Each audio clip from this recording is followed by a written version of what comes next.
And we're live. Welcome back to another episode of Amplify Your Impact. Today's show is super exciting because, look, the bottom line is this. The tech industry is at an all-time high. SaaS, which is software as a service, is the main business conversation of the moment that we're in. And we're in the digital era. Basically, at every business level, you require tech, you require the internet, you require some programming to really be up to snuff on what modern business practices look like. That being said, despite the fact that the average consumer is female, the most influential consumers are female, and the most powerful business owners, in my experience as a yoga entrepreneur, are female, like 70-80% of the time. Yeah. The two data points that stick out to me are, one, female-owned businesses fail 40% more than male-owned businesses. And I don't have the exact number, but the number of women CEOs and founders in the tech industry is an insignificant number versus, it's so small. I don't mean they're insignificant. I mean, the percentage of them versus the total is very, very small. That's why today I have Laura Munkholm, good friend of mine, someone that I work with at Walla software as well, coming to talk about what it's like to be a female CEO in tech. Laura, I'm really excited to have you on the podcast today, on the show. This is Amplify Your Impact. Before we spin it over to Laura, in case you haven't seen an episode, this is a show for entrepreneurs who are really out to change the world with purpose-driven businesses, but also who understand that they also want to increase their wealth and keep their health in balance at the same time. We have a warning with the show. The warning is this: real life entrepreneurship is raw. So is this show. We record live. We are unedited and unfiltered. So activate your mula bandha and let's get going on the whole thing. Obviously, I'm Josh Biro, but let's spin it over. We always start out, Laura, I want to do a big intro for you and everything, of course, but we always start out with two questions. So first off, like quick off the cuff, one sentence. What is our anchor question is like, what is your impact or your ripple effect, your mission? What are you out to impact and amplify impact in the world?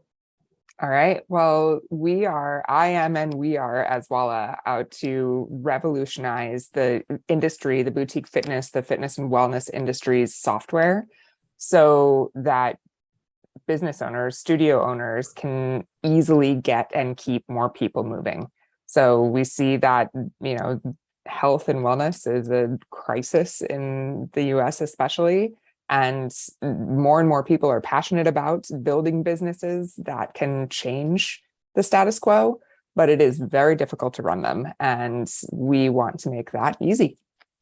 Man, well said. I couldn't possibly agree more. I think mental health as well, like the science, the data, the correlation between mental health and movement, it's like there is no doubt these are attached. Right. And I would also double down on what you've said as well, that I always look at it like the business is the vehicle of distribution. Yep, so exactly. You have to have a sound business. That's the whole entrepreneurship. Okay, well, I'm sure we're going to dive in way more on that whole subject matter. But we also do sort of a just random question. We pull from the hat. We pull the perfect question for you. So the pull from the hat question for you is, what do you do if you fart in your car with your kids? Because I know you've got kids. You blame it on them? You say nothing? Do you laugh? Like, what is that? I wish you knew how good of a question this is, because, well, first of all, what I do is like, I'll try to quietly roll the window down and they'll be like, why are you rolling the window down, mama? I'm like, you sneak it out really quickly. I don't know what we're talking about. Guys, if the dog's in the car, it's obvious. We blame it on the dog. But if the dog's not in the car, it's like the quiet window roll down. But this question's so awesome because we have the little Tesla 3. And if you've ever ridden in a Tesla 3, anybody listening, there is a fart noise that you can make. You can make the blinker make fart noises. or you can like put it on random. So under anybody's butt on a seat in the car, you can randomly make it fart. No. Yes. I didn't know that. That's the best thing I've ever heard of it. You know, the engineers at Tesla were high-fiving for weeks about that one. Like that was their like, we will work the extra 20 hours this week if you can let us put a fart blinker on. Dude, this is a perfect example of how the tech industry is in everything. Like even Everything. in cars. Yeah. So yeah, that's why that was the perfect question. My kids think it is the funniest thing in the world. Oh my gosh. I now have another reason to want a Tesla, obviously, but and then you could totally blame it on the car. Be like, no, they did a software patch update thing or whatever. Now it emits a smell out of the smell. Oh my God, that's what I'm going to do next time to my kids. I love it. Wasn't me. Fart noise, smell, yeah. Okay. Well, maybe now that we have a little personality mixed in here, and we get to see the inner workings of the Laura Munkholm brain, like the very polite, roll the window down and hide it. That says a lot about but you. Also randomly push the button under your kid's butt. But also blame it on the dog and the car. Yeah, for sure. Take us back to the start. What's like your superhero origin story is the way that I would word it. How did we get here? Because, you know, I know that you've come through the yoga world and then now you're here running this like super high impact company, but where did that come from? Where do we start? How did we get here? Okay. First quick and easy start is that I am one of 6 kids.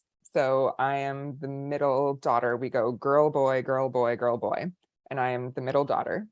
And with that and my personality came an intense desire to always stand out and succeed and get attention and figure out how to find a way to like push through the crowd of children that I dearly love, but also was competing for attention with. Scrappy, yeah. Yeah. So the scrappiness was from an early age. And I was also a huge tomboy. I played every sport I possibly could. I begrudgingly wore my skirt to my Catholic school and would get in trouble every week for taking it off at lunch, playing football with the boys and wearing my Umbros underneath. So like, that's the foundation. Yeah. I don't know if you knew all of that. No, but they were painting the perfect picture. The Umbros, like I can literally see you elbowing your brother and then going and playing football. Totally. Yes. So that was it. Three brothers. So I certainly spent a lot of time with them growing up. I landed into playing volleyball when we moved cross country when I was 13. So I'm almost 6 feet tall and I'd been a basketball player mostly, like that was my main sport. And then when I moved to Colorado, the basketball coach happened to be the volleyball coach too at my school and was like, hey, like no chance you're getting out of this. You can block, you're playing volleyball. And I was like, ooh, I don't know that sport. But within weeks, it was like my body had been put on this planet to play this sport. Like it just came so naturally. It obviously I had to work hard, but it wasn't like the hard work I had to do in every other sport. It came to me. And so within about a year, I quit softball, I quit basketball, I quit everything else I was doing, swimming, and dove into volleyball head on. And I ultimately played in college, D1, but I had a really bad shoulder injury midway through college. And so that is what led me to yoga and what led me to trying to find something that wasn't going to hurt me more, because I'm incapable in any kind of like hard workout of backing off and taking care of my body. And so yoga was like, okay, like that's actually not the goal of this workout is to kill yourself. It's the opposite. So yeah, that led me into yoga, which, you know, eventually a teacher invited me to do a teacher training. So led me into teaching, which I loved so much. And I started teaching yoga while I was working in sales. I had a sales career in a headhunting firm. I was selling, recruiting, and had a really successful career there. But I loved the business of yoga. Every time I stepped into the studios to teach, I just naturally, I was a salesperson. I would ask people to come back, and I would, say, I see that you're out of classes or whatever. There's a different way you can buy here, so you're never out of classes. Like, why don't you just join this membership that the studio has? So I would get behind the desk as a teacher, kind of checking classes in, and naturally started learning the software that they used. Eventually one of the studios that I was teaching at, I was very close with the owner. Her name's Katie Brower, and she's kind of she was a pro snowboarder. She and I just connected on a lot of levels. We both were really competitive athletes and found yoga because of injuries. And she had been hired by Yoga 6, the founder of Yoga 6, to run to design their programming. And she invited me into the interview process to take on the management of their initial San Diego studio, their launch. They were acquiring the biggest studio in San Diego. And so I left my sales career, my very lucrative sales career, and dove into running a yoga studio full time. So that was kind of my dive in full on headfirst into the industry. That is quite an arc, but it's actually, I resonate with your story, having played hockey growing up myself into very high levels and everything. And we hear this story a lot that like we find yoga for a physical reason. Yeah. But it kind of grows from there. So tell me about the sales career. I didn't actually know, I think maybe you mentioned before, but I didn't know that specific detail. Yeah. I kind of feel like sales is this super skill that you learn as an entrepreneur, because so much of what you learn in sales and in trial and error in sales and in the sort of necessary resilience applies to everything else in entrepreneurship. So that's interesting that was sort of like a starting point for you. Yeah. And interestingly enough, I think it set me up for the position I'm in right now, which is being one of very few women in the tech industry. So my sales team, for the majority of my time at the recruit, I worked for a company called K-Force. It was me and 5 guys. And so I was like in the trenches with the guys, I had 3 brothers. I've always been able to like hang with the dudes and have a good time, but that gave me some pretty thick business skin and an understanding of not just competition in a business sense, because like that's always there, but also the ability to kind of experience how the masculine approach to certain things, where it was often very different than what I would have chosen. But it helped me understand how to respond to them better. I was selling to CFOs almost exclusively, which were, again, almost all men. So I had to learn how to speak a very concise language and be able to articulate what I was selling in a way that made sense to them. And oh my gosh, let me tell you what a like slap in the face change of life it was to step into running a yoga studio where almost all of my employees were women. We actually had we were 60% women, 40% men at my studio. So there was a pretty strong male contingent there. But from an employee standpoint and the people I was interacting with, it was all women and very, like the universe is telling me this is what's happening today, and very like touchy-feely different experience. I mean, I'm sure they all thought I was a flaming bitch at first. And I had to be like, okay, tone it back. Like, this is a different group of people. I have to communicate differently. I have to adjust my expectations. But anyway, so big pendulum swing. Yeah. I need to hear more about this though. So like this juxtaposition between these two cultural things, like just different internal business cultures, right? Yeah. It's not really like better or worse is not really the thing, but you mentioned like a sort of masculine approach to business. Mm-hmm. Can you elaborate on that a little bit? I'm kind of curious as a male too, because obviously I have my male perspective. So it's like, what is a masculine approach to business? And especially that human to human interaction, because I think based on what you're saying, like so much of succeeding in it is can I kind of get along in the interactions that I have? Right. I felt like one of my superpowers was that I was able to be kind of a social chameleon in a way that most of the men I worked with weren't. They came in as themselves, and there was no like, how do I feel into the energy of the room and see what this person's about, and adjust my responses and my approach based on how they're walking in today. And I would notice that all the time, that my team members, not all of them, but most of them, would come in with like same verbiage, same script, like here's the point A, point B, point C of the sale, and we're closed or we lost it. And the ability to kind of dance with how a person's energy is that day, or how to communicate in a slightly different way, or change my body language or my positioning or whatever it is to adjust. I don't know. It was really natural for me, and very, I don't know, just the way I approached human relationship. Yeah. And I felt like that was just different. It was very different. And even now I can tell, like for example, like we just raised our Series A this spring, and previously the summer before had raised a seed round for Walla. Entering conversations with venture capital firms or potential investors, I know that that's a big part of what helps me. I'm not going to be the smartest person in the room ever in those conversations. Those people have been living in the VC world and finance world for a long time, and I have not.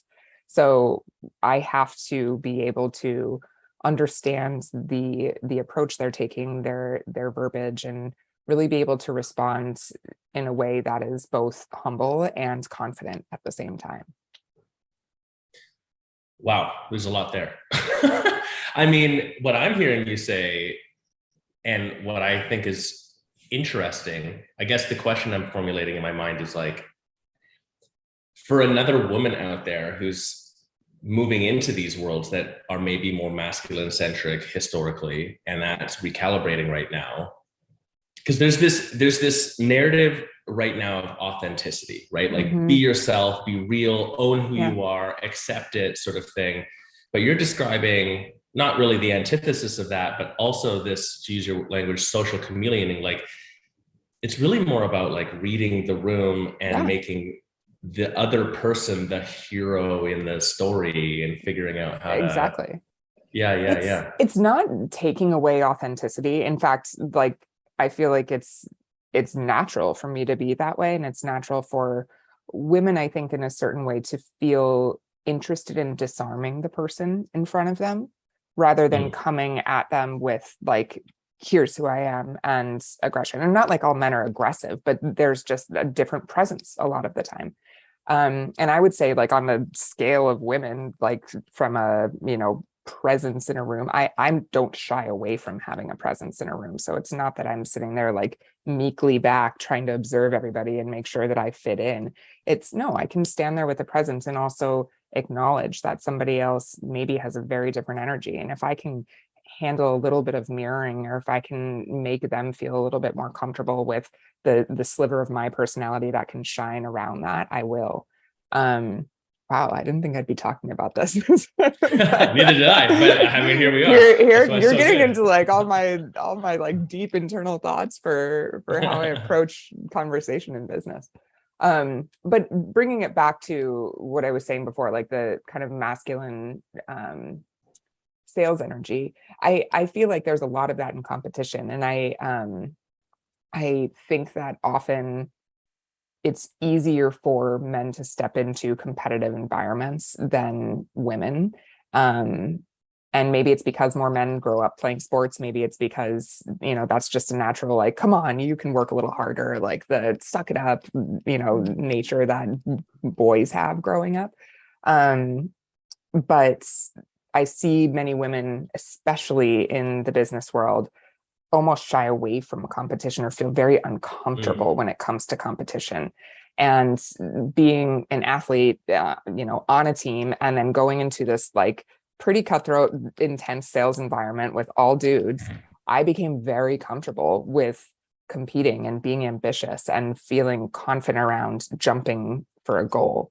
And I think, I love, one of the reasons, if I could add a little like asterisk after what you asked at the beginning, like the impact I'm trying to make. Yes, it's for like the greater wellness and being able to create this beautiful ripple of health and movement and mental health. And it's also for the women out there who have a dream of owning a business and want to be successful, and they feel like no one is in their corner. And it's a lot of men speaking down to them, or not even down at them with, this is what you should be doing, this is what you're doing wrong.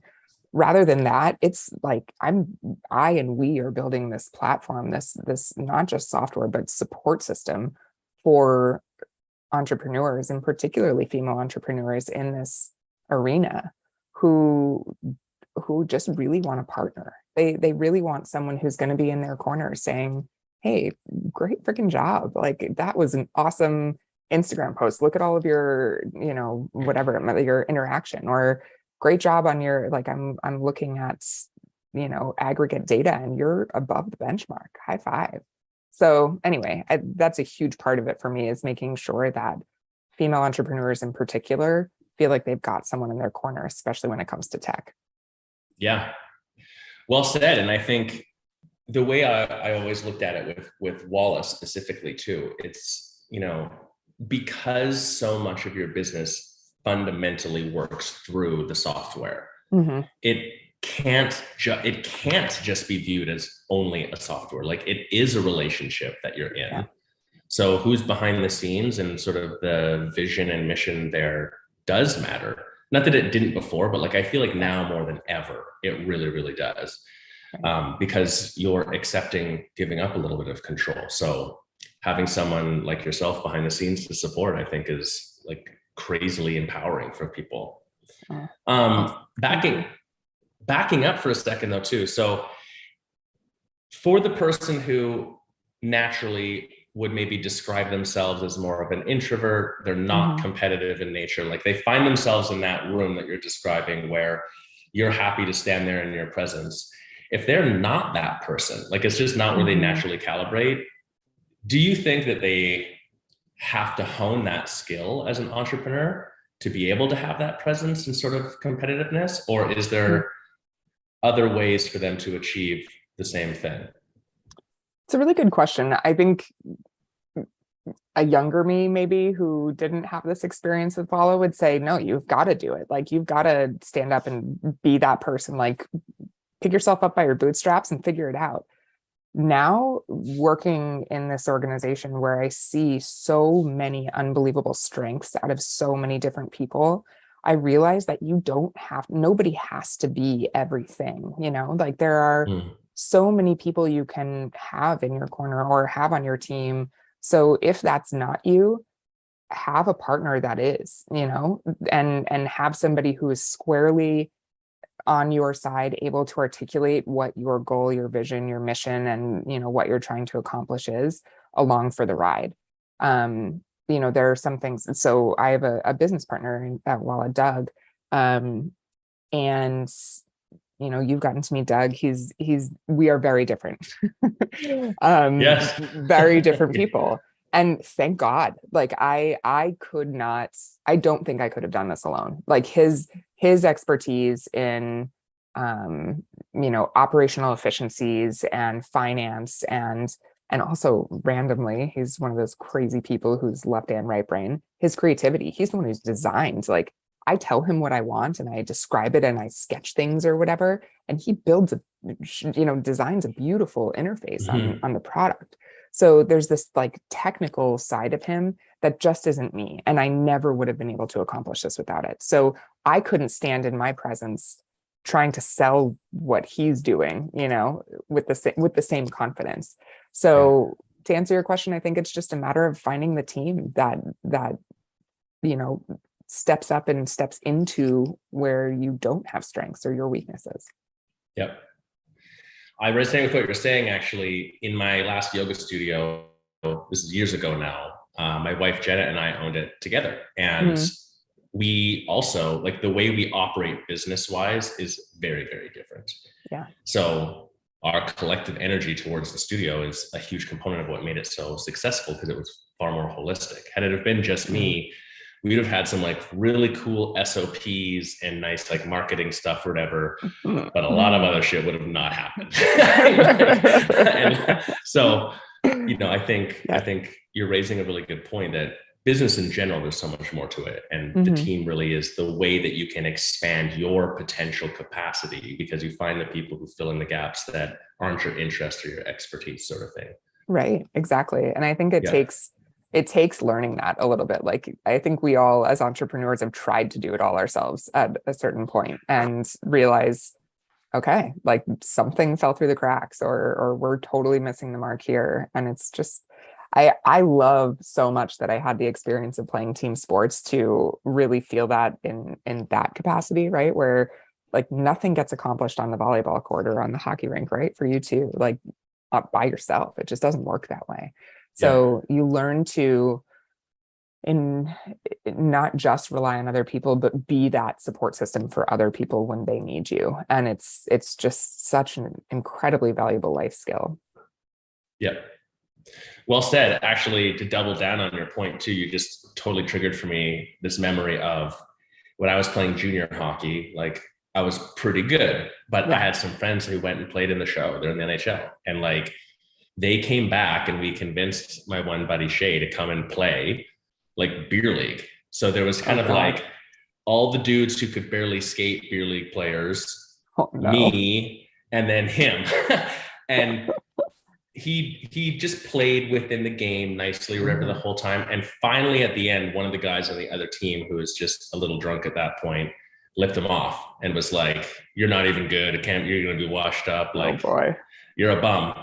And so he played defense, but he comes up, he takes the face off, and then just like undresses the entire other team and scores the goal. But other than that one play, the point was, he was impactful on the ice, but only so much as he was able to move the puck with the other players and stuff. Right. Like you can't do it by yourself. So anyways, I digress. Right. I want to talk very little. I was going to say very little exists in a vacuum, especially in this digital world, right? Like, we are so intertwined, even with people who we barely see, it's whether it be on social media or through, anyway, that's another topic. The people we barely, that's totally part of the conversation I want to have.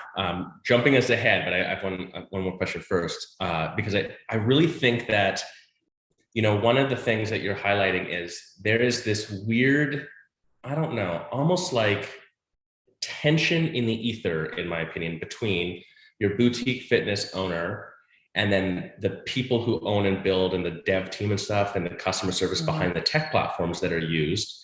And despite the fact that they have this relationship together, they don't understand each other in many cases as much as they should, in my opinion, in the industry. So I want to come back to that though. But so then take me, just as the precursor to that, take me to the impetus moment where you're like, because Laura, we got to be blunt about it. Like, it's kind of fucking crazy to be like, you know what? Let's start a software platform for boutique fitness in 2019. You know what I'm saying? Like, that's a little bit insane. That's pretty badass. Right. I definitely cannot take all the credit for it. It was Doug too, but it is crazy because I've had those moments of wanting to do it. Like, I've told this story before, but I have this intensely visceral memory of being, at my yoga studio, 7.5 months pregnant with my son. So I've got my almost 2-year-old daughter at home.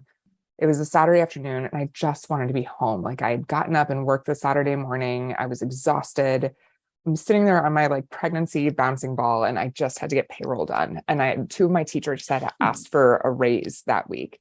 And I was sitting there just like grappling with the decision, right? Like, what do I do? And I'm like, okay, this is why I have software, right? Like, this should tell me an answer of whether or not these people are like making me money, not making me money. Like, do I deserve, I know who I think they are to the business, but in reality, I've never dug into their profitability for me or understood if they're making me money or what. So I sat there just like wrestling through report after report, trying to like tag and move and just really see from a holistic perspective the value. And really what it came down to, I just finally just started going through like screen after screen of their attendance, right? Like last week's schedule, the week before, the week before, the week before, and like jotting it down on a paper. And I was like, God, I just want to go home. And I was started crying and I was emotional and pregnant. I just remember like looking down at my giant belly and like it was riddled with teardrops. And I was just like, fuck this. Why can nobody give me this answer right now? Yeah. I just want to know. And I want to go home and play with my daughter. Anyway, long story short, I remember at that time talking to a friend of mine. I was like, you're in software. Like, how would I even do this? How do you start? There is a better way to do what is being done right now, 100%. And I don't think the people who make this product really understand what we need. And so that was probably in like 2014, 2015, 2014. And, over with that, it really inspired me to start learning more about the software, about my body. And I actually talked to their team and got them to really launch a certified consultant program. I think you were and I were in it together, maybe the first one, right? Yeah. And we were probably both bugging them to come up with the same thing. And then started working with tons and tons of studios, just like you guys do in the Yogapreneur Collective. And so I just realized they all had the same problems. They all were struggling with the same things. And a lot of them were moms. And a lot of them were like dying to just be home with their kids or, not be living at the studio 60 hours a week. So long story short, when Doug approached me, long story long, I should say, when Doug approached me, we had worked together on his last startup. He had hired me as an advisor when he was starting another company. And so we'd worked together a bit and just had a lot of respect for each other.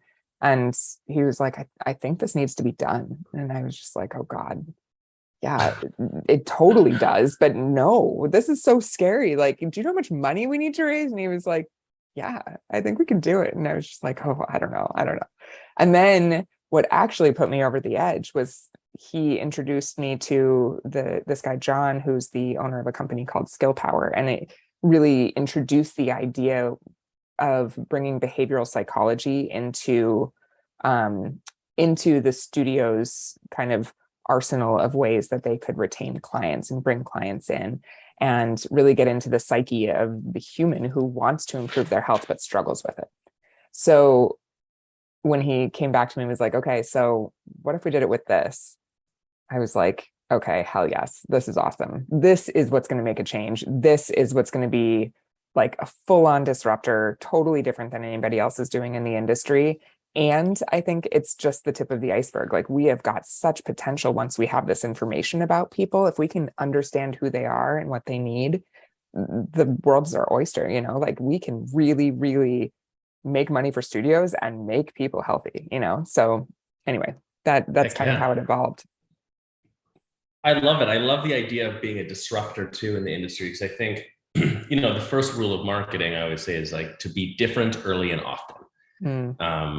The second is to be memorable, or you could reverse those, whatever. But, being a disruptor for the sake of disruption isn't really the point of that. It's more just like when an industry has a gap, it's like missing something. Someone's got to shake it up. And the gap that you're insinuating here, for those who maybe aren't as familiar in the boutique fitness and wellness industry, some of the data points are really fascinating. It's still only 3 in 10 people in North America that pay for fitness and wellness. So like we're talking about 7 out of 10 just don't do anything, basically. Or they say they do something like, I go for a bike ride, I walk, or whatever else. But the interesting thing about that stat to me, and this is what kind of really shifted my perspective, is it's not that the 7 out of 10 or 8 out of 10 don't ever try. A lot of them do walk in the door and never come back. And a lot of them do every 2 years in January say, I'm going to do something about it, and sign up for that month and then never like walk in the door once and never come back. So there's a desire there. There's an intense desire for change, but that change is hard. And there's a tremendous amount of just mental chatter that happens in order to step foot into a fitness business. And if we can arm someone by like customizing communication and giving them tools that can help them succeed and understand that they're not alone, and understand that, you know, what they may need to be successful is very different than what somebody else might need. And that's fine. You know, like it's okay. We've got that for you too. So anyway, not to steal your point there, but. No, not at all. Actually, same train of thought. I mean, the yoga industry data point that I know is, on average, across, we blend all the numbers, 50% of yoga students do not come back after their first visit. So to your point, it's not to say the 7 out of 10 is people aren't lazy or they don't have access or it's too expensive. It's not these things that we would often point the finger at right away. It's the fact that when you're trying to improve your health and well-being from a preventative care standpoint and from a, you know, get in shape standpoint or whatever else, it's not the physicality that's the block. It's the mental paradigm shift required to commit and stay consistent with something.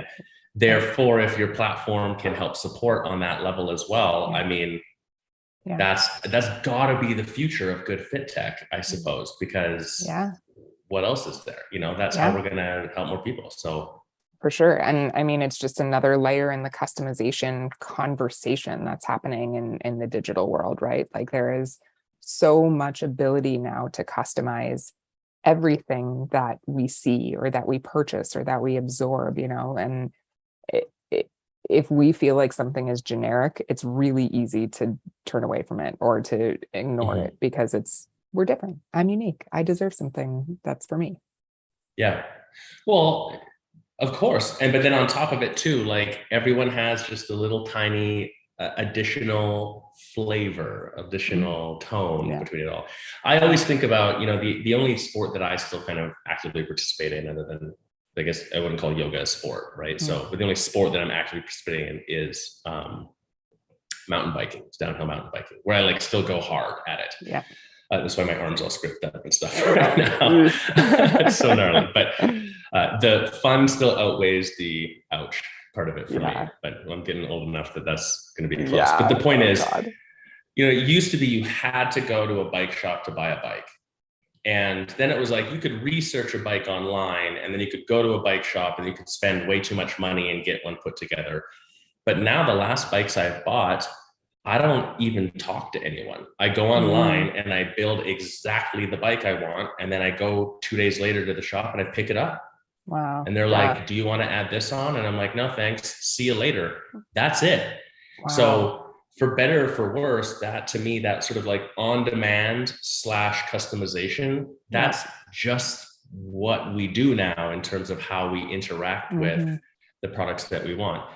I still think there's the value in, because let's use the example of a yoga class. Of course, I can do a yoga class online, but that's not the same thing as doing a yoga class in a curated environment in a studio. So like the physical brick and mortar part of it isn't going to go away, but the introduction, interaction, customization, it is already, and it's going to continue to become an expectation from a consumer standpoint, I think, because because life is different, right? Like even if we all wanted to go back to brick and mortar all the time, my life is fundamentally different now because I work from home more than I ever had before, right? Like most people do have more flexibility in their job. Kids programming, like my daughter's flute lessons are online, not at, you know, somewhere else. There are just so many things that happen digitally that prevent the 9 to 5 or 8 to 5 schedule that we had before, where we could work around that and stop into a class. I don't know. I also am living in a world of having kids with a million activities. So that's just not always possible for me. And once we had a taste of that during COVID, where it was like, oh, okay, like I can still get to 2 yoga classes a week, but then that third one, when I'm pissed off because I couldn't, you know, get out the door from work early enough and I've got to drive my kid here for their soccer practice, I have the 40 minutes to do a class at home now. And it doesn't prevent me from getting that experience. It's not as good, but it's still an experience. Yeah. And it's still better than doing nothing. Exactly. Right? Like eating potato chips on the couch to emotionally solve how you're feeling is not as positively productive. Right, exactly. But I will say, for those not saying don't ever do that, but no. But I will say for those listening that are like, God, please say that my studio will still survive. It will. Like, there's a reason. When I went back to my first class at a studio after COVID, where like doors were opened, there were 3 of us crying on our mats at the end of class. We were so happy to be there. Like, it is, Yeah.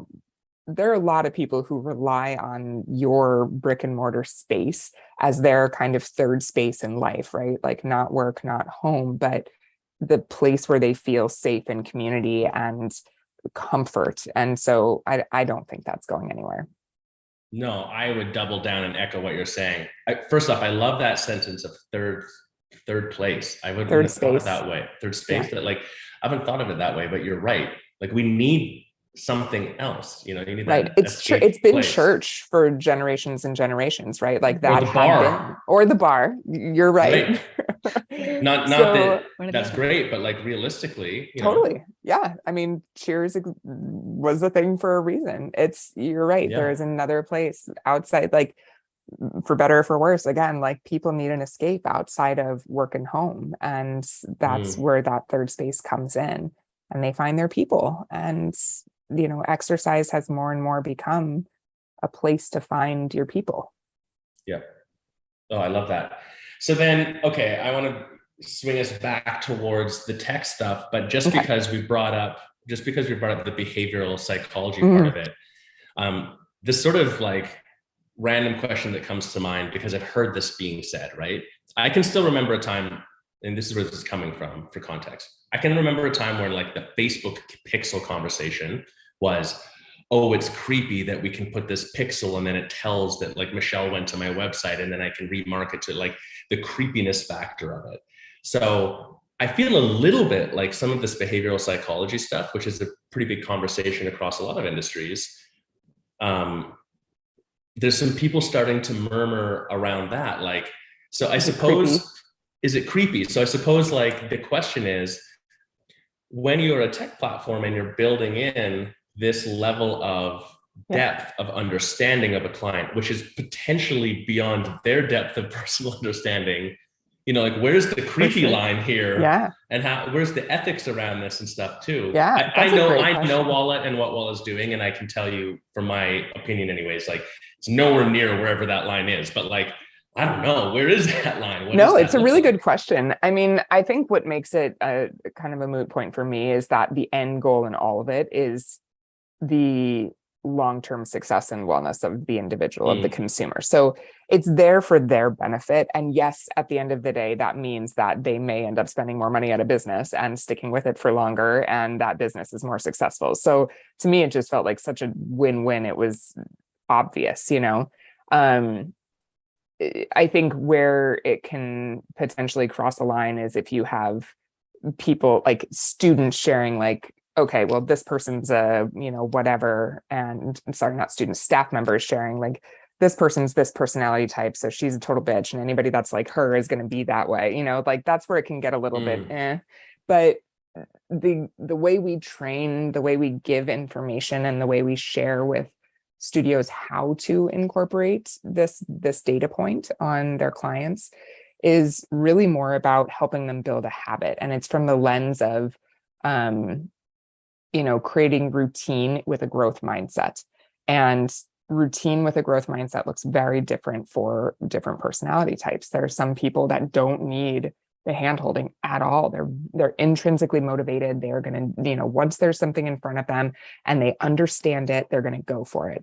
And then there are people that genuinely along the way, unless they have someone high-fiving them or, telling them they're doing a good job or welcoming them back in and telling them they're so grateful that they came, that's what it takes to get them in the door and to make that habit stick. But we give really practical tips throughout the process that are from these amazing researchers in behavioral psychology. Things like, for certain people, it's a matter of putting something on their calendar and making sure it's booked into their like operational life. For other people, it's making sure that they go to whatever movement practice it is with a friend every time, like that there is somebody there that's going to be their accountability partner, and they're going to feel like they're letting someone else down besides themselves unless they show up. For other people, it's just data on what they're doing. Like, hey, in this class, it's going to be boom, boom, boom, boom, boom. Here, like, here's what you can expect walking in the door. And then, yeah. And then other people, it's like, here's the proof that this is going to make your life better. And all you need to do is show up. So there are little things like that we give tips on to help the studios and the consumers move towards that goal of routine with a growth mindset. Yeah.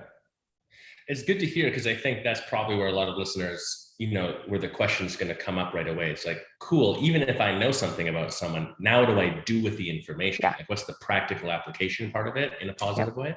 Yep.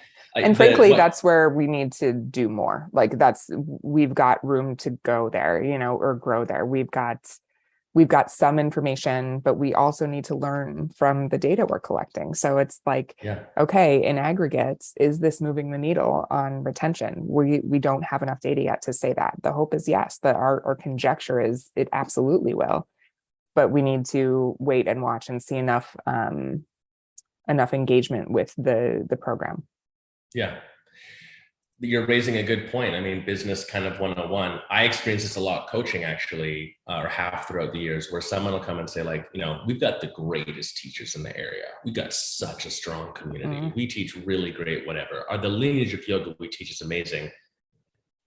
But then we say, okay, if everything you're saying is true, now when we look at the numbers, like, your retention rate isn't that good. People are not evangelizing the brand. You're not making money. Like, no one's willing to pay you. So what are we missing here? There's a disconnect somewhere. And that's not like casting shade. It's just like, that's the beauty of data, is the idea can be one, that mindset that it's like, yeah, this makes sense, but also let's prove it, let's track it and prove it. It's the beauty of data and the beauty of somebody else's eyes on your business. I think that's something, it's one of the tremendous values of hiring some sort of, it doesn't have to be a coach, but somebody external who's an expert in a certain aspect of your business to be involved. And I mean, we're experimenting with that right now at our business. We've hired somebody who comes from like a revenue operations background and sales background, because we're so, and studios, small businesses, we're so in it, right? Like, especially when you're a startup, you're just grinding and there's so much work to do. All this, like, the list never ends. So it's very hard to step back and take that 30,000 foot view on a regular enough basis.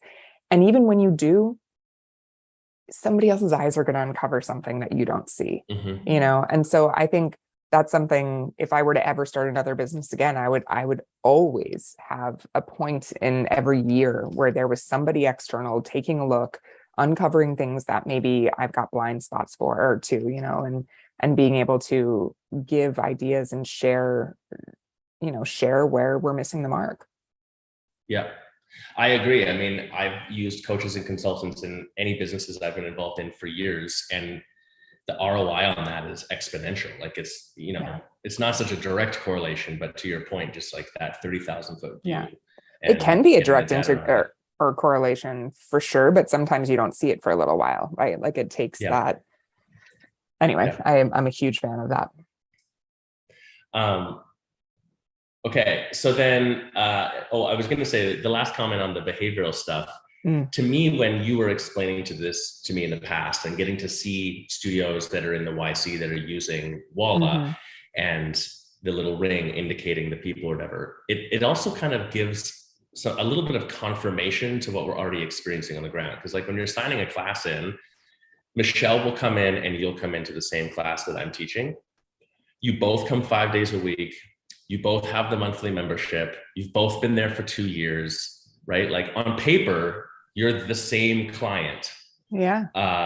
But Michelle comes in and is like, she tells me about her cat and the music she's making on the weekend and this new restaurant that launched and how her husband, whatever, like, has a mustache that she doesn't like the whole story, right? And then you'll come in and you're like, hey, and just straight walk into class. because you're not the same person. Like how you interact and how you want to interact is different. You both want to be there 5 days a week. Maybe you both want the membership, but it's not how you interact. It's not exactly the same. So it gives a little context to that almost. It's a little explanation. For sure. So I mean, I think we always joke, and kind of one of our things when we were starting this is people's favorite topic is themselves. So they're going to, people take the personality test just because it confirms something they already know about themselves, right? Like that's what astrology is to a certain extent. Like you read something and you immediately can find out how it applies to you. Not again, throwing shade on people who live and die by astrology, but a lot of it is just confirming what you know about yourself. I'll just quick side story. I'll never forget. There's a personality type. It's not really personality, but it's called human design. Have you ever heard of this? Yeah. I've never done it, but I've heard of it. Yes, okay. I cannot figure it out, but I've always wanted to figure it out. It's super detailed and very confusing. Seems like it should be very scientific, but also it's based on like exactly the time you were born. Yeah. Like that's pretty much it. My mom doesn't know what time I was born, so that's well. So I'm with you. I asked my mom and she's like, oh, I've forgotten all of your births. Like I don't want to think about that. And so I asked my dad and he's always like, oh, you're the only pain in the ass kid who was born in the middle of the night. And so I've lived my whole life. I'd always put like midnight on any of those things because I didn't know really when I was born. And then for this, it was like, no, it's very important you know the exact time you were born. So I'm like, Dad, I don't think I have my birth certificate. Can you find it? It's probably somewhere in like a baby book at home. So he finally gets it out and I do my human design and I'm like, oh my gosh, Dad, look, like this is who I am. And I send him the whole thing. And he was like, you have to be kidding me. You needed that birth time for that. First of all, I was born at 1:25 in the afternoon, not in the middle of the night. So he's been lying to me the whole time. He has no idea. But second of all, he was like, you really needed that confirmation to tell you that you're like an ambitious, outgoing, like all of these things that are exactly you. You're a generator of ideas. He was like, this is such a joke. So anyway, I always laugh about it because it's like just confirming what we know about ourselves, but it makes us feel good and it makes us feel like, oh gosh, there's so much more to learn about myself. So it's true. There is like those little tidbits of information help us with decision making sometimes, or help us with those practical tools or applications during your day to get better. So anyway, I love it. 1:25 in the afternoon, not midnight, Dad. 1:25 if you're watching this. Yeah. Laura's dad. I totally resonate with it because I totally had I'm back in Canada right now. So I went to the bank and then I had to get into this account and I needed a security question. And I don't know when we made the security question 20 years ago, like, but no, it wasn't that long, but it was like, what it was something about one of the kids. I've got 3 kids. It was something about one of the kids. It's like a really randomly specific question. And I looked at it, I'm like, I don't know. No. And she says to me, phone your wife. And I was like, that's kind of an asshole thing to say, but also you're right. And I phoned her and I mean, and she knew? Oh yeah, of course. Of course she did. My dad brain does not retain that information. Oh my gosh, that's so funny. Yeah. So mom brains are impressive. I get it. Okay. So Doug's like, let's do this. We're going to start this company. He obviously has some dev team from his previous experience. So there's kind of that part, but this is where it starts to get fascinating, I think, in the industry, because if we look at it from the perspective of like, I want to start a CrossFit gym, I'm going to start a yoga studio, whatever else, I need tech to do this stuff. I think we forget that like a tech company always feels disassociated, the people that is, like it feels like, oh, it's a big corporate entity that I'm going to utilize their product. But then we also impose an expectation of positive relationship. I want to get someone on the phone. I want them to, help me with this, that, the other thing. So the precursor to that situation is in the startup moment. I mean, how do you make decisions around, or where do you even start when you're like, okay, we got to find money? Because like, obviously I'm making an assumption here. Correct me if I'm wrong, but the assumption is like, you need a lot of money to get going on this stuff and you're not going to get it back for a long time. right? Like it's a lot of upfront lift there, one. And then two, the people, because I think that is a differentiator too, using the development team as an example. You can outsource to like a SaaS development company that puts developers in place from all over the world. And there's nothing inherently wrong with that, but that's not the same thing as like having a core unit of people that you really trust, who also understand the product they're making and the end user, and et cetera, et cetera. So like, that was a lot, I know, but where do you even start with all this stuff? I honestly think that this is part of our secret sauce at Walla. First of all, before we made the hard, like, yes, we're doing this decision, Doug pulled in Matt Asonio, who was one of his lead developers and a CTO at another company. And we wanted Matt on board before we would do it. Like, we wanted to make sure we had the right person to lead the kind of tech charge. So when he was on board, then we were like, okay, this is happening. Like we can really move forward, because Matt also had amazing groups of people that had worked for him before that he knew he would be able to bring into the fold. And they immediately, like, the two of them came up with their dream team for like back-end development, front-end development. But the interesting thing was, it was never a conversation to outsource it all. And part of that was we really understood that the people building this product needed to know the end user, needed to know the experience they were looking for, needed to have heard about the pain points, needed to just get the industry. And so one of the first hires we made was our head of product, Natalie, and she was head of product at Mindbody. She ran the Mindbody app, and she was a teacher, a sculpt and yoga teacher. So she worked at Core Power behind the desk. Like, she's the ultimate boutique fitness consumer. I think she went to 300 solid core and Legree classes last year. Like, the girl's a maniac. And when that is maniacal. She's crazy. And when she travels, like, she's always like, whatever hit studio or Legree studio is there, she's in class that morning at 7 a.m. or 6 a.m. So we had somebody who was going to understand so deeply the consumer's experience and the business, like behind the front desk experience, communicating directly with our developers. So what happens in tech, and for those of you that don't know anything about software, I didn't know a lot about how it was developed before going into this.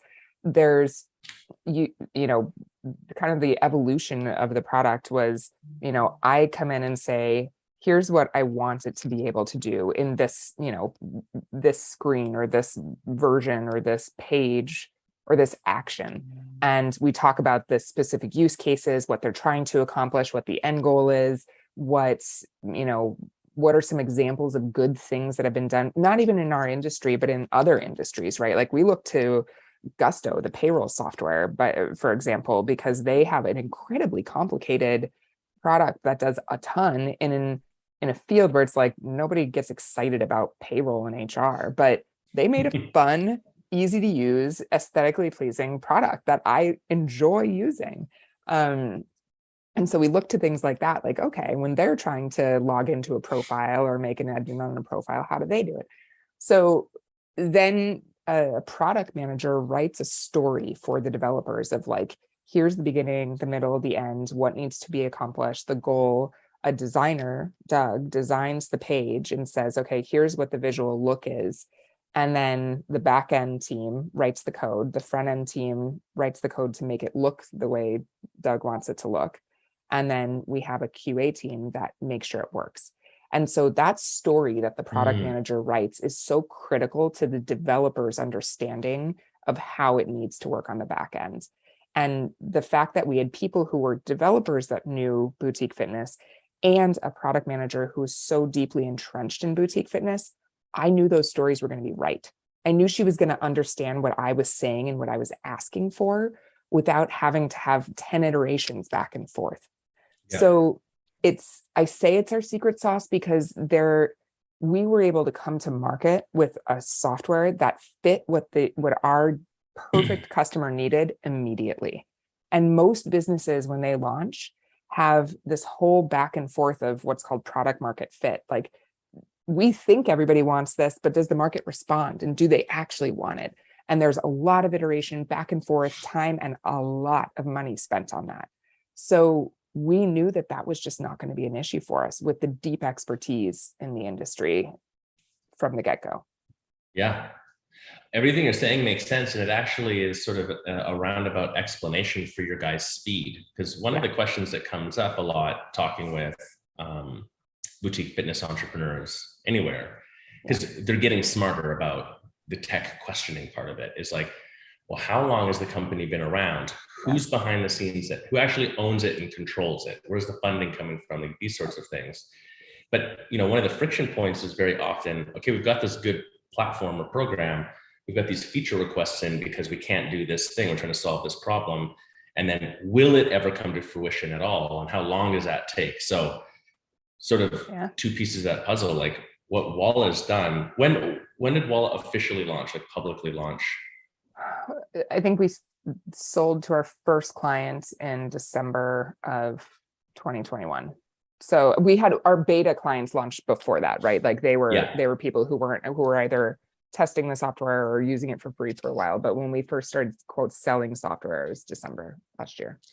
Right. So like in the timeline that we're talking about, the development level, and for those of you who aren't familiar, haven't used Walla, but are in the industry, like I would already say for 75-80% of yoga studios out there is my primary perspective. Like this is the go-to platform in terms of what it does for your daily operation of stuff, so the speed of that's amazing.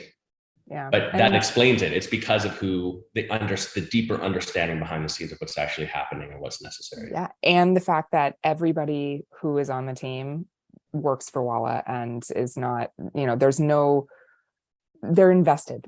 Everybody who is in the company is literally an investor in the company. Like everybody has equity in the company. And so there's just a different level of buy-in and care that goes into the product. They want it to go well. They want it to get out to market quickly. I mean, it's pretty inspiring to watch the teamwork and see how much they care.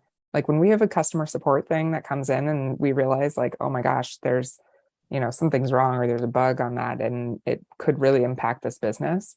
I mean, it is like all hands on deck. We are making sure it's fixed. So I just, you don't see that if there's an outsourced team that you're one of 25 priorities they have, it's just a different experience.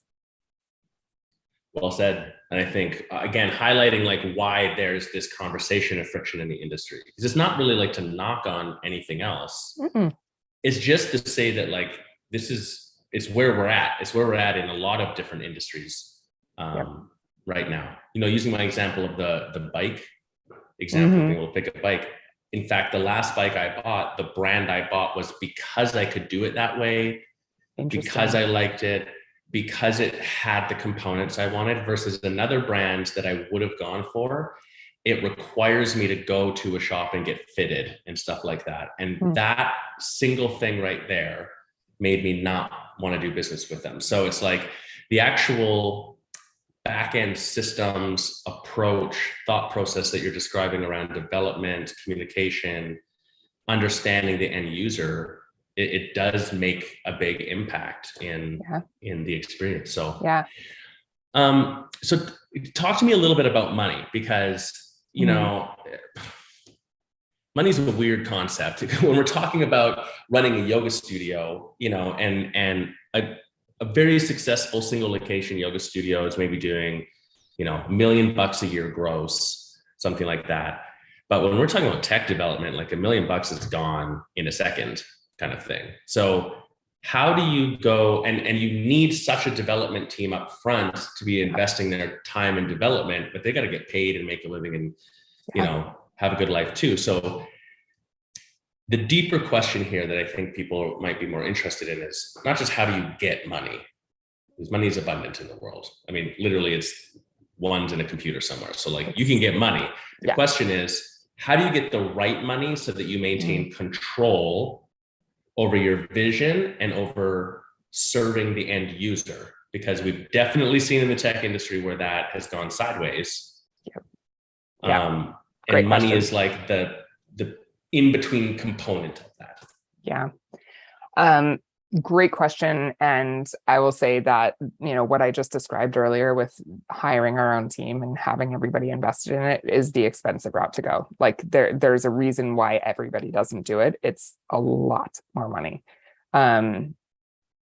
But Doug and I both invested in Walla. Like, frankly, we put our, money where our mouth is, and we were definitely going to be all in on this. But we, through Doug's network of people that he had raised money with in the past from his previous startup, he had some experience with a local VC here that really was just great. And one of their partners was, he was a head guy at Salesforce, and he's a SaaS guy. He understands software as a service, the model, what makes him successful, but just a good human being. And so they were having lunch, just catching up, and Gary was like, "Well, Doug, what are you up to? What's going on?" And he was like, "Well, I think I'm going to be starting this company." And he was like, "Whoa, wait! Like, I want to hear about it." And so then I met with him, and, ultimately they became kind of our pre-seed, along with some friends and family, people to make this happen. And it paid for a very small team. I mean, we were not big to start. I think we had 6 people for the first year plus. We've now grown to 27 people. I believe we're at 27 now. So for me, it feels huge, and I know it's about to get a lot bigger. But over time, finding the partners has been a result of, like, I genuinely have to say, a result of Doug. Like, his relationships and his partnerships with that early investor introduced us to a whole slew of other venture capital firms that they really thought aligned with who we were and cared about the same values and were experts in one aspect of our business. So in our seed round, another firm called 10110 out of LA ended up leading the round. And they, again, are SaaS experts. But what I loved is, we met with tons of VCs. It was more than that, probably. And it was just Doug and I pitching and pitching and pitching. And in that whole group, I think there were 3 women the entire time that we spoke to. And usually it wasn't just like one person on the call. I was pitching to like a virtual room of 4 or 5. And Minnie was one of the women, and she's our contact, our person at 10110. So it was so nice and she's an athlete. She's avidly into fitness and wellness. So it was a very good fit for us. And then again, they were the ones who connected us to our next, like the partner we ended up going with in our Series A, Industry Ventures. Our newest board member, they led our last rounds, and our newest board member used to own gyms and run a nutrition program that was based on personalization and psychology and habit building. Like, he is so excited about what we are doing with Walla. So I don't know, I feel like I hear horror stories about venture capital and horror stories about what happens when you bring external money in. I have had the polar opposite experience. Like, our investors are so thoughtful and helpful and really, really invested in the long-term growth. Ultimately, I know their end goal is to make money off of it. Like, right? Like, we've got to ultimately have something that ends up making them money. But they invest in, especially the early stage, they invest in not just the potential of the product, but the people. And I think what they really saw was, Doug and I were investing heavily in the right people at the core. And I just feel so lucky to have the group of investors that we do. So maybe it's some of the industry semantics of how it's described, even that, like, even you were just using the language of you're pitching to them because they are going to give you the money. But at the same time, what you're also describing, Laura, is like, you're also choosing them. Like, someone could offer you money. It's like, it's being willing to be like, I don't want your money kind of thing. We did turn down people that we felt like were not right for us. So we were very, again, lucky to be in that position. I know not every company is, But we were very choosy about the people we ended up selecting. And it was partly because of their expertise, but partly, again, I don't know, maybe it's that Doug and I didn't agree all the time. Like we went back and forth on people and ultimately like came to decision based on overall, like we had a few things like values, and are they going to be able to, share expertise in a certain vein of the business that's going to really propel us forward, and their network ultimately, like who are they really entwined with that's going to help us. For example, like when we go international, that's going to help us establish a team internationally in different markets or things like that, where we just have to be future forward thinking. And again, yeah, we were lucky enough to have choices and then be able to select who we felt was the best for us. So then two questions come up to mind for me around that. You mentioned like you're lucky enough to be in the position to be picky, but I suppose that is part of it. Like it proves that, you've got a good concept, you got a good team, you sort of have proven your salt a bit. People see that. So then people are willing to take the call, versus if you were like a nobody and hadn't proven that, maybe then you got to take the money you can get, is I think what you're alluding to. But I think of it like my business mind immediately starts thinking about it from the perspective of when I'm the end user of a SaaS product, I don't know necessarily who's in, like, I'm not going to go vet the VC money that's coming. So like, it sounds to me, I'm interpreting here, and I know this is a little bit convoluted. It sounds to me like a big component of what to look for is the soundness of not just the platform, the tech, but like the business built around the tech as well, obviously. Yes. So here, just an example of that, like where I think you're going with this, like our number one value is create raving fans. Like we want our clients so freaking happy with what we're doing. That's first. Like when we're looking at our product roadmap, we don't say like what's going to make us the most money first. Never. It is what is going to make us the happiest clients.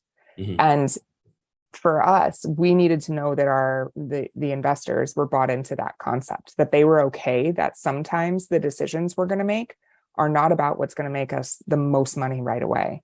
Because let's be honest, like we could have spent the last 6 months building a full email and text automation system to compete with whoever our clients, like any prospects are saying no, because we don't have. But instead, we decided to fix and adjust and listen to the customers we had to iterate on our features and respond to their requests that were going to make their experience better. So obviously there's got to be a balance of that, but where we prioritize is going to always be with making our current customers happy. And you'll see that, like if you see a company where their customer support sucks, where it's terrible, like, that they are choosing money over their clients, because it's a conscious decision to have the support, to pay our support team what we do and to have them be as unbelievable as they are. I mean, again, we could outsource that for half the price and probably say we do everything, 24/7, blah, blah, blah, but it would be crap, like I would way rather have a dedicated team that is going to be an expert on our product and answer your question the first time you ask and save you time on the long run. So it's, those decisions you'll see it in companies that are all about only the bottom line. I already do see it. I'm not going to point any fingers, anything specific, but like we've gone really deep across a lot of tech platforms for yoga studios. I think we interviewed directly 20 something of them. Whoa. And, for a long time I've looked at a lot, but you're triggering for me. There's one company in particular that really comes to mind, but there's 2 or 3 that kind of fit this MO, where it's like, they're super, super aggressive with sales. Their pricing is like impossibly cheap and they discount all the time. But then the number one complaint that you get from people once they're on it is the customer service isn't there. The development speed is extremely slow, etc. You can't be everything. Like you can't be cheap and great. You can't be like, anyway, it's. But to your point, it's almost like, and I can imagine it must be hard, actually. My heart is kind of going out to them right now. It must be hard because you probably find yourself making a decision at one moment, and then later it's like you're stuck in that cycle. Like now you have to keep going and sell more and sell more and sell more because your business model's not good. Like you're too cheap. So you need to get more or you can't afford what you're doing, kind of thing. Right. I mean, yeah. I think it's easy to poke holes in people's models. Every decision's hard, like but that's what values do for a business, is like, you can come back to that when the decisions are hard. We're actually launching like a beta version of, I don't really know what to call it, but one of our investors has a program called 4D Wealth. So we're one of the 6 companies, I believe, that they asked to be their like beta group for it, that they'll be launching. And it's kind of along the same lines of like a benefit organization, or something where you're working for something bigger than, just yourself and the bottom line. So their concept is there are 4 dimensions of wealth that a business creates, provides, and, attunes to. So there's the financial wealth, obviously, there's social wealth. So are you doing something good in one way or another for your social impact? Like, are you doing something that's going to make the world a better place, essentially? Relational, which is really about the relationships with your employees. Are you creating great relationships with your customers? Are you improving like life relationships and helping people grow as individuals? And then intellectual. So are you fostering an environment that allows for creativity and challenging like the status quo and innovation? So they have these 4 dimensions, and we're actually being measured. Like I just had to do a huge assessment on it, and we're being measured on how wealthy, quote unquote, we are in each one of those dimensions. And the goal of this program is to develop companies that not just exist for their investors' bottom line and for their bottom line, but to really change lives. And I love that it's bigger than just, I don't know, like, when I started this company, I really wanted it to be a B Corp, and we still may do that. This might be the first step towards it. But that is, it's pretty narrow in its scope. This goes into a few more areas that I think we do very well. And it just spoke to me. So, and interestingly enough, it's the only female. We have 2 female investors in our group, but it's a female owned and run fund, and she's the one coming out with this. So I thought that was fun. Cool. That is really cool. I mean, yeah, to your point, it's this. The yogi in me starts to think about the Ashtanga of yoga and like the 8 limbs and how it's a path, but it's really this more holistic, personalized view of things, and how you can't be perfect in only one element of things to really like master. So business, same thing. Like you have to consider a bigger picture of what's going on, but how does the business have accountability to that? And going back to the core values, like you're saying, I think is so fundamental. So yeah. All right. So then if you take us to a pitch. You're in a pitch and you were saying like you're pitching to predominantly men as a female, and maybe they're only hearing pitches from men as well. Like, do you feel, was there any obvious, I don't know, thing about that? Was that like a hurdle that was unique that you found yourself having to overcome? Well, I mean, at first, I will say that's the most intimidated I've ever been. I've never been like scared to pitch a sale or whatever. Part of it, I will say, in all 100% honesty, was because it wasn't just me. It was me and Doug, and we were like sharing the pitch, and we'd practice our parts of it. And he runs through the financial model. I run through the product, like why, like the product differentiators, or what the market TAM, like the total addressable market is, and what the expectations of the market is, how it's changed.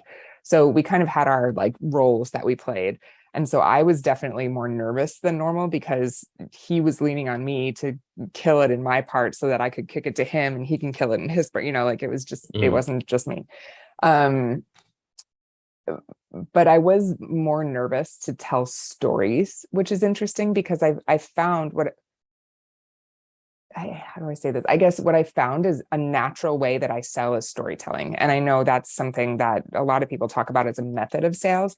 It's just what I've done naturally. I tell stories about clients. I tell stories about, my experience or whatever it might be, but with analogies and metaphors or things that can make people feel more than just like a PowerPoint slide. But in those situations, it was really challenging for me at first to weave a story into the pitch because I was so nervous that would be like not black and white enough or not like show me the data on where that happened. That was my impression on what they wanted. And what I realized was as soon as I started weaving in a story here and there about one of our clients or, Doug actually was like, we need a testimonial slide. Like I'll forward him an email and he's like, oh my God, like that's perfect. I'm going to sniff that out and put that into our pitch deck because that is the story that we're telling right there. So when I got more comfortable starting to use stories and anecdotes and analogies and become more myself and more authentic in those pitches, it was like, it was so much easier and we were successful. I don't know.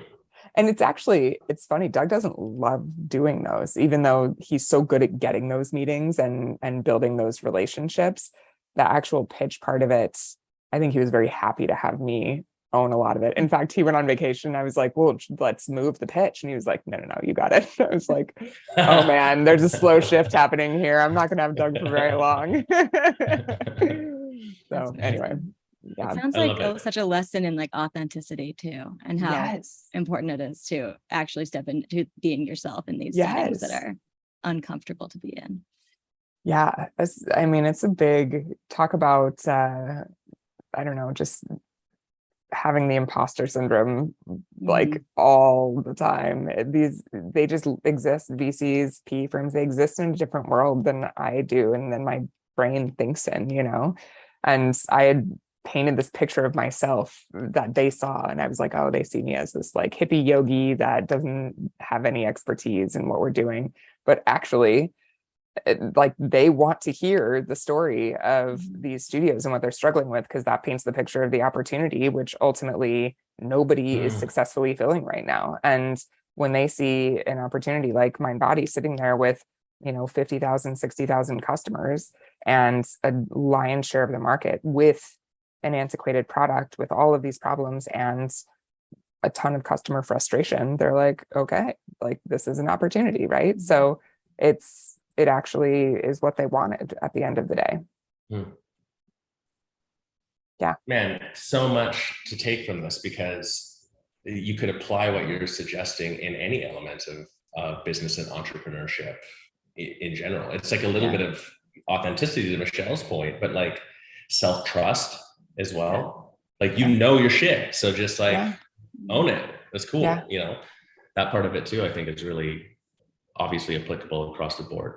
Yeah. So tell me, I mean, what did you find? Were there any like surprise obstacles? I mean, obviously this whole thing would have been new and difficult and whatever else, but was there like a curveball that you like wouldn't have anticipated, or what was like a big obstacle that you feel like you had to overcome, and how did you approach that? I did not think it would be as hard to articulate our differences as it is. Like, I think I shouldn't say it are differences, but it is a very crowded market. And I think everybody is trying to tell the same story, that they are better than the status quo. And so it was so obvious to me that we were better. And when people use our product, they see that we're better. But getting people to the point of looking at our product was harder than I thought, way harder than I thought. I mean, I thought we'd have, hundreds of demos a month lined up, waiting, line at the door just to see this, because we could tell them in a quick, articulate way why we're better. But actually, it's competitive. It's way more competitive than I thought. But not that I'm worried about the competition, just that it made us rethink how we were going to have to market this product and how we were going to have to, not necessarily convince, because I don't think we have to convince, but just interest someone enough to take a peek, because we have really look at it. Yeah. An unbelievably high close rate when we look at our sales. Like we know the product is what people want by that, but it was really, that was surprising to me. I actually thought it would be like a bigger challenge to convince them to say yes once they'd seen the product, because it's scary to change systems. But what I realized is most people, when they say yes to actually looking at the product, they've already decided that they're going to make a change. They may not have decided they're making a change to us yet, but they've already said yes in their mind to the idea of a change. Because nobody really wants to sit through a software demo, like nobody's excited to do that. You don't just do software demos on your Saturdays? Oh my God. Like, I know how painful they can be. So that was surprising to me. Curveball. Well, like a pleasant curveball for us was we were absolutely terrified about what migration would be like from other products, because we have to migrate a lot of data into our system. And the first few were painful because we did them manually, like up all night, like me and the team just literally migrating line after line of data, validating it against itself. Like it was a lot, but we wrote scripts for it and automated it really quickly. And I would say now that's like, I don't even worry. I don't even think about our migrations anymore, because I know we have honed it so well. And we understand the data so well that it is what it is. It's just a one step in the process now. That is a positive curveball. Yeah. I want to go back to you talking about marketing and articulating what you're doing. I mean, that's really interesting for me to hear. I think about like the eras of business in boutique fitness, and I would say that we're in what I call the digital era. The layer right below it, which we were previously in, which still matters, it's still here today, was the era of marketing. The previous era before that was the era of the product. And the reason why that order matters is in the era of the product, the biggest differentiator that we would see in boutique fitness for success was quality of product and location. That was it. Like the first yoga studio I managed, you just opened up in the right area. It was like a license to print money. People just came in, like you didn't do anything. You were terrible business practices in hindsight, right? But then the era of marketing became this concept of like, for the first time in history, your ability to communicate the value of your product becomes more important than what your product is. Or in other words, we'll simplify it down. Michelle can be the best yoga teacher in the world, but if I don't understand why she's good, I won't even take the class to find out. Right. So that's a little bit kind of what you're describing too. And that's really interesting, because it is hard to cut through the noise. Everyone's going to say they're the best. Yeah. No one's going to be like, we're pretty good. Like, well, and my business, like we do an okay job. No one's going to say that. So I think I also sometimes do this business a disservice, because I'm like, I read the copy so carefully. And I'm like, wait, we don't exactly do that. You need to take that word out. And I get so specific with it. And meanwhile, I look at competitors' websites and they say they do everything, literally everything. And I'm like, no, they don't. Like, I've been in your product. You don't do anything like that. What?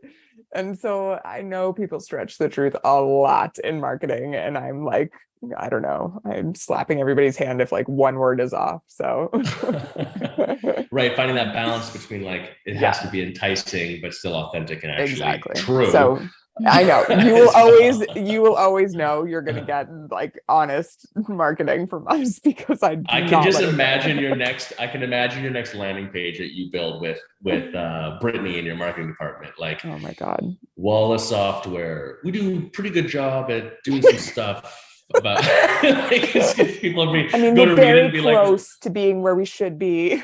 Yeah, exactly. Yeah, we're more or less, people would be like, what the hell is this? It'd probably work, actually. It'd be different at least. So I know, no kidding. I love it. Okay, so I want to maybe just change gears a little bit here too, from this on a more personal front. like you're the CEO of a tech company that's growing like wildfire and disrupting an industry, that's cool. But I think any entrepreneur out there knows that entrepreneurial burnout is like a legitimate risk. Yeah. We layer on top of, I got 3 kids at home, you got 2 kids at home, like, holy shit. It's just, you're talking about drop-offs and stuff like that. How the hell do you do all of that stuff? I mean, obviously you have a partner with you as well, who's very supportive, I'm sure, but like, do you have a routine, a technique, an anchor point that you go back to that like helps keep that healthy, Laura, creative, grounded, real you while you're doing all this other stuff? I do have routines. Routines are like absolutely 100% needed in my life, because otherwise it would be sheer chaos.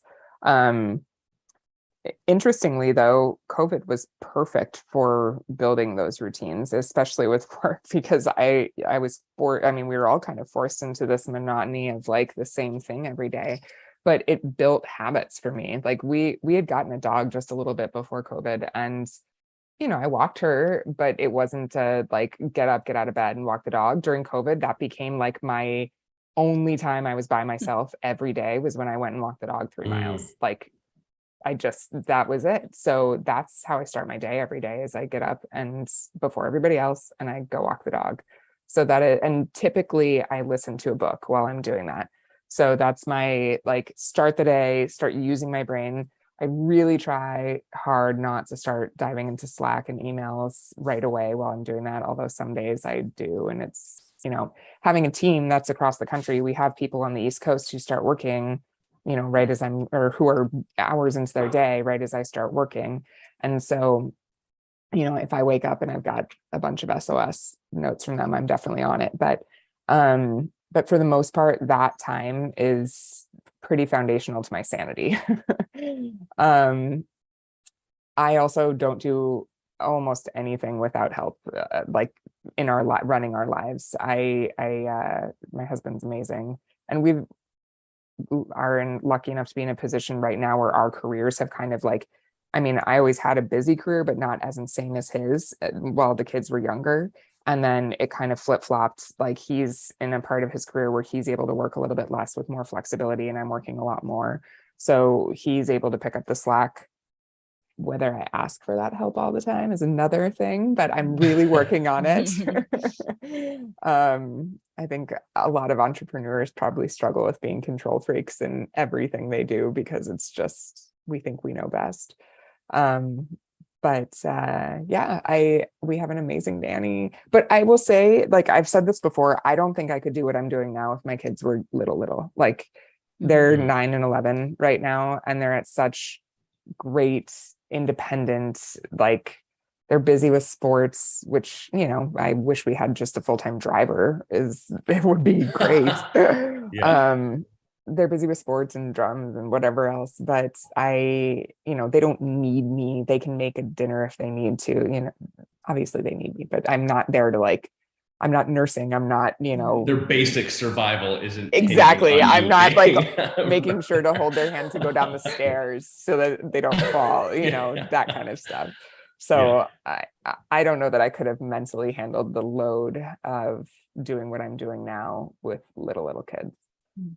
So hats off to anybody that can, because it's a lot. I mean, I definitely get close to the burnout. And I will say what's really nice is within our leadership team with Doug and Matt and myself, we check in on each other a lot. Like Matt and I in particular. Doug is kind of superhuman. Like he needs like 4 hours of sleep a night. I do not. I need a full night's sleep. So, and like Matt and I have normal, like regular check-ins on each other where we're just like, hey, like, where are you on the burnout scale? He made me leave the office one day at 3, and he was like, you told me you were going to leave by 3 today. You've been here since 7. Like you were here late last night, like get out of the office. And I was like, one more thing. And he was like, no, leave, So, and I do the same thing for him. I'm like, what are you doing? Get out of this meeting. Go. You told me you were taking the morning off. So we really try to hold each other accountable to giving those like little breaks, mental breaks. But but it's a real thing, man, because it is, even when you're taking those breaks, it's so hard not to think about work like nonstop. It's, your brain gets in a habit of just like ruminating and problem solving and preparing for decisions or preparing for the next thing that's on your docket. And yeah, it's not easy. I totally relate to what you're saying. And actually, Yes. Michelle, beyond being support on the show here as well, is my executive assistant. And thank you, Michelle, for being such a freaking rock star. Because she sometimes plays that role with me too. Like, you're scheduled to do this now, which is not what you're doing. Like, what's your problem? Which might be, she said to me one time, do you eat? I was like, sometimes. Yeah. Josh, we've laughed about this before. Like, I wish there was just like an IV that I could push a button when I actually start feeling hunger, and I would just feel like, hunger. Okay, not hungry anymore. I'm pretty sure we just came up with the next business that maybe you and I will start. Yes, and Michelle can help manage, is portable IV backpack. Insta-food, IV food. Strapped right to your neck. It's so gross. Some kinks to work out. I don't know. Yeah.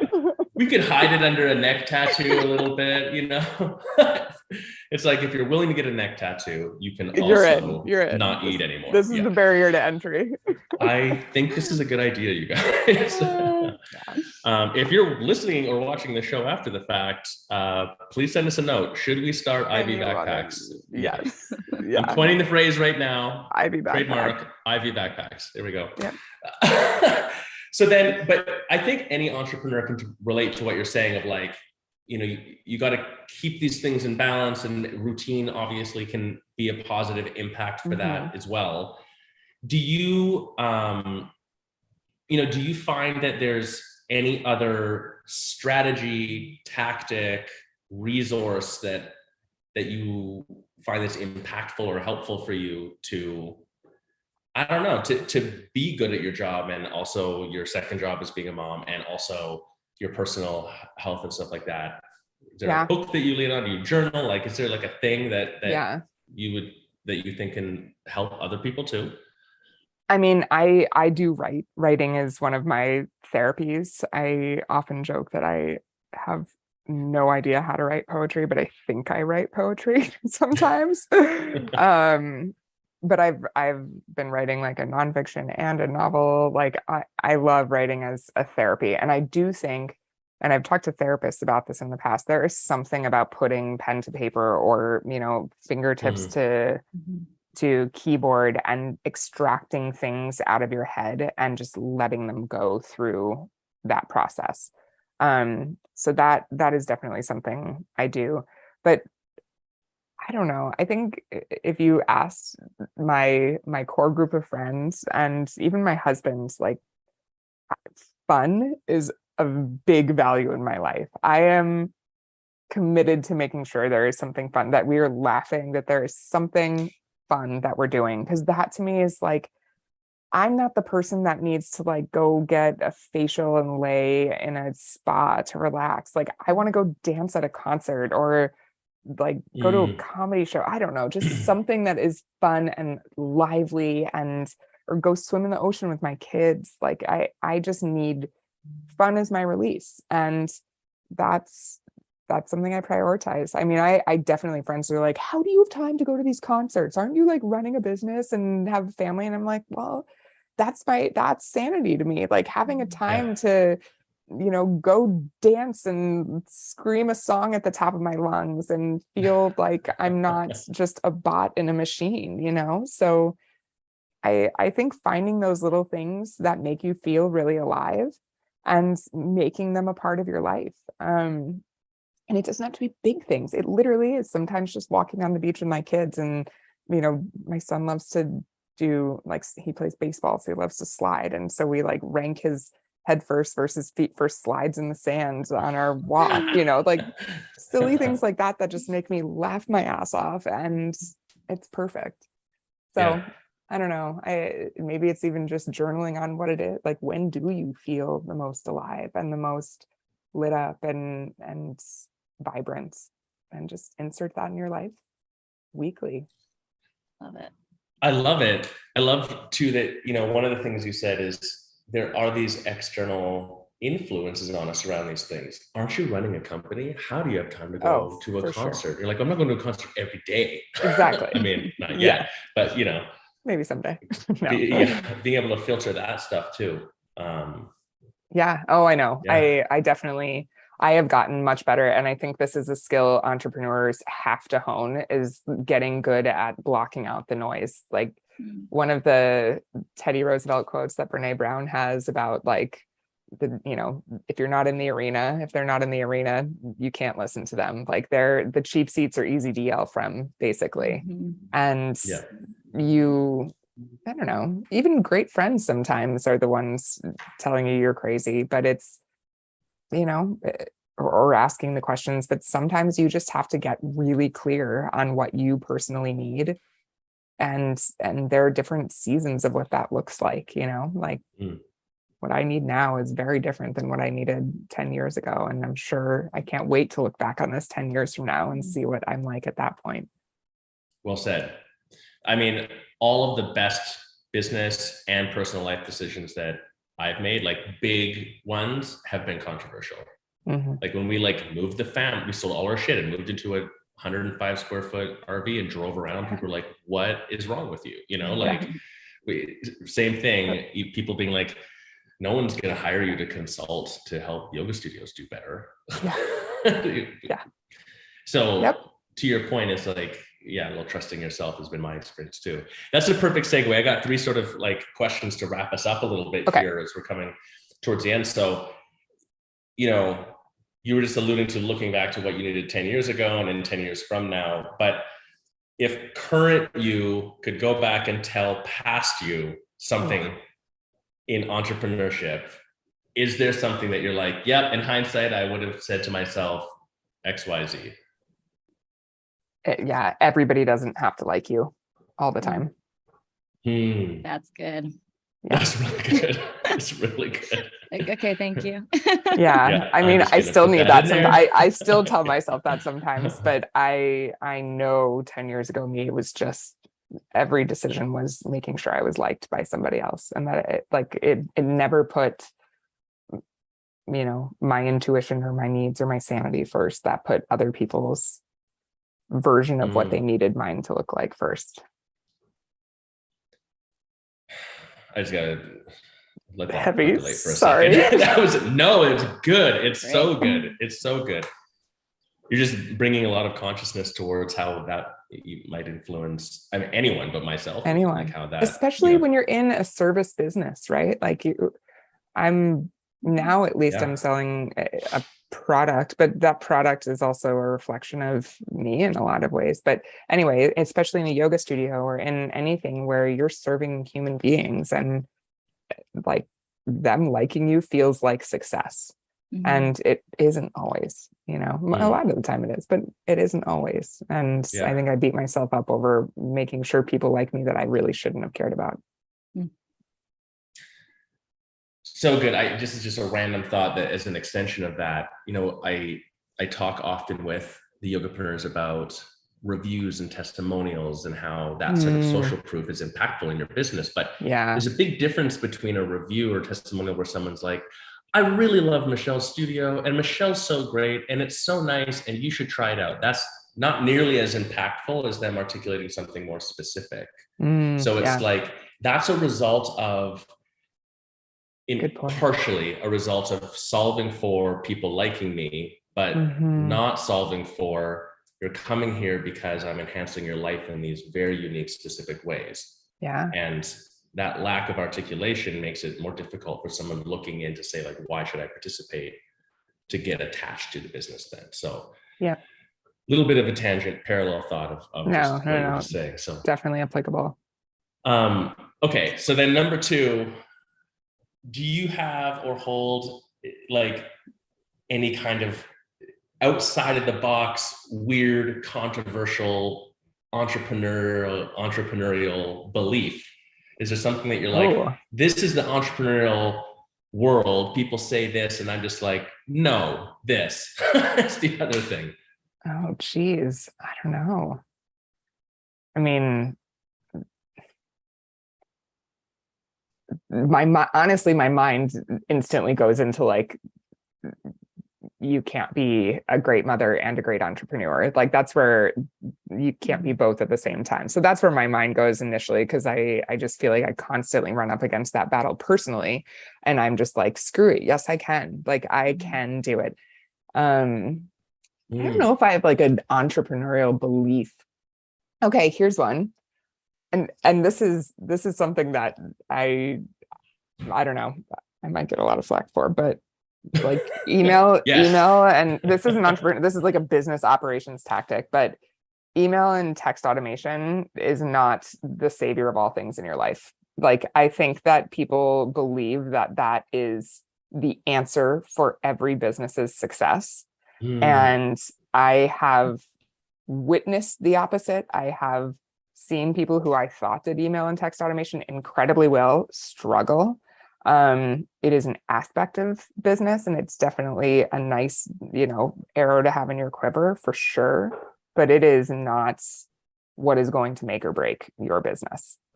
What's going to make or break your business is your unbelievable programming, your ability to show why you're solving a problem for someone and prove that solution is valid through social proof and amazing programming. So that's a good one. You're right. People do. That's a common, especially boutique fitness. Like, it's all about how do I automate all these messages or whatever, rather than how do I offer great customer service? Not that you shouldn't automate things, but like, like there's a both and I believe we've swung so far in the other direction. I mean, I've also been crippled by work that could be automated. So I think there's definitely a balance, but I'm definitely a fan of making sure there is, a human aspect to it, and it's not all automation. It's made for a really watered down, I don't know, communication expectation from consumers, because we get so much of the same crap. I mean, I think I showed you one time, I just searched like "we miss you" in my Gmail, and I had like 60 or something, more than 50 of the same email, basically from tons of different studios. And so it's like they all turned on the automation. Exactly. Like I don't read those. They were all immediately archived. There's nothing that makes me feel as a consumer like you care about me if I get that over and over. Right. Especially when the subject line is "we miss you." You're like, exactly. You don't know who I am. Exactly. Oh my gosh. So anyway, I do remember you mentioning that. I still have to search my inbox to see how many come up, because I'm sure I'm on a bazillion lists too. I know we're both on a lot of lists, so that's why probably everybody's not like that. But the boutique fitness consumer goes to multiple studios, so they're probably getting the same emails. Yeah. So okay, I mean, I love it. So then, mom, entrepreneur, studio owner, consultant, now CEO of a tech company that's disrupting the industry. You understand the boutique fitness and wellness industry from a lot of different angles, more than the average person in the industry, for sure. What's the future, especially for fit tech? I think my opinion is things are speeding up. Like, if we look at the amount of change in the first businesses that I operated over a 10-year period versus the second grouping versus now, it's like what took 10 years before then took 5, and now it's like 1. Like, it's like so fast how things are changing. So it's hard to even predict sometimes where we're going. I know. I mean, what I will say is the wearable market has so many versions now. So I don't think that's going anywhere, and it's just going to get more interesting. Like I was at a conference, and they have like socks that I'm wearing my Aura ring right now. Like, people are very interested. Consumers are very interested in what's happening inside their body, their biometrics, right? So there's a really interesting way that you could leverage that as a boutique fitness owner that I think a lot of studios miss out on, right? Like, you don't have to have that woven into your technology. Like, you don't have to be Orange Theory to leverage the fact that your people are probably wearing an Apple Watch, an Oura Ring, something. Like, maybe they're going to be wearing the socks 6 months from now that tell them their heart rate and, you know, their blood oxygen level and whatever, and how they're recovering. So I think you can have all kinds of, I mean, depending on what kind of business you are, whether it's competitions or accountability partnerships or coaching or whatever it might be, that really gets down to a much more like personal level and gets people thinking about those biometrics in a way that, you know, maybe they wouldn't think about on their own. So I think there's something there. I am not the expert in it, but I just know that the fact that so many people are wearing, looking at, like, I mean, I went on a girls trip and everybody had an Oura Ring, an Apple Watch, or a Whoop on the trip. And so like, or all three. And everybody was like waking up in the morning. I mean, in all honesty, we were talking about how bad it was because we were drinking and not sleeping because we were up till 2 a.m, like thinking we were still 21 again. But but you know that because your ring tells you slept like absolute shit, right? So even if you think you passed out and slept all night, in actuality, you were up like 24 times and your heart rate was insanely high. Anyway, point is, I think we all have a lot of information about ourselves now that we're very interested in. And if you could bring that into a boutique fitness setting, it doesn't always have to be competition. I think our brains immediately go to like, who wins, right? Like my brain goes there at least, but I think there are other ways to do it. Like, just encouraging someone to remember to wear it every day for, you know, a month would be an interest, and then record some sort of stat in a journal with the, or like, you know, whatever it is, get a sticker on a board. That can be progress towards a habit, and them showing up to put that sticker up there is building a habit. So that's what I would say, you know, I see a very obvious opportunity for. I love what you're saying. To me, it really triggers, again, like if we're in this digital era, it's this confluence of technology and humanity and how we interpret ourselves through it, and our relationship with the business, but also our relationship with ourselves is like utilizing technology in this way. So a lot of people are kind of against that, maybe even, which is to each their own, which is fine, but that is the trend.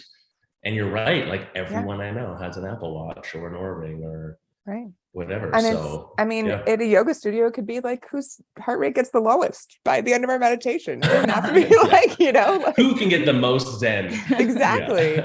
So I don't know. I think there are ways to do it so it's not about just losing weight or, you know, whatever, winning the heart rate competition. So or checking in when it says, if I was to invent the app, it would have to say what you just said. Be like, warning, you're not 21. Like, that's all it says on the thing. Yeah, it's very obvious on my Oura Ring when I don't act my age. But you know, you got to do that too. Fun. Laura, this has been awesome. Clearly we could talk about fit tech, fitness, boutique, wellness, being a CEO. Like, there's so many tangents, so we're gonna have you back on the show again at some point. You know, to sort of end us out, if you had like a personal message as a female CEO who's gone through, like, we're starting a tech company and all this stuff, and you were just gonna like blast it to the world, what would you say? Someone else, you 10 years ago, another version of you or whatever else, like, what's the message that you would project out there for people? Oh, that's a big one. Your thoughts, your ideas are valuable. And people want what you have. People desperately want what you have to offer. I think there are so many gifts that women, particularly moms, smart women who have had great careers before having kids, have so many incredible ideas and visions and thoughts and and people want it. People desperately need it. That is how the world is going to be a better place, is when your ideas come to life. Yeah, I love it. Well said. How do people find you? They're like, cool, this Laura lady seems pretty great. Walla seems like it's cool. I want to check it out. Like, where do they go? Do you have a social media channel? So we have our website is Hello Walla, WALLA.com. We're at Walla Software on both Facebook and Instagram. My Instagram is at L Munkholm, my first initial last name. I am happy to share my world with you guys. It would be great to connect with more of you. For those of you that stuck around and listened to this whole thing, way to go. High five. This is a fun one. It's just really fun. Laura, I really appreciate you coming on. I'm always inspired talking with you about this stuff. And I really think that it's cool to see someone who has translated their personal inspiration into action, into the world. And we're only at the start, clearly. I think you've got a lot more to come. So I'm sure we'll have more to talk about. Michelle, thanks for sticking through us and helping on the sports side of things. That's it for this episode. Questions, comments, thoughts, whatever, leave them here down below. Share this out on all the channels, and we'll see you next time. That's it.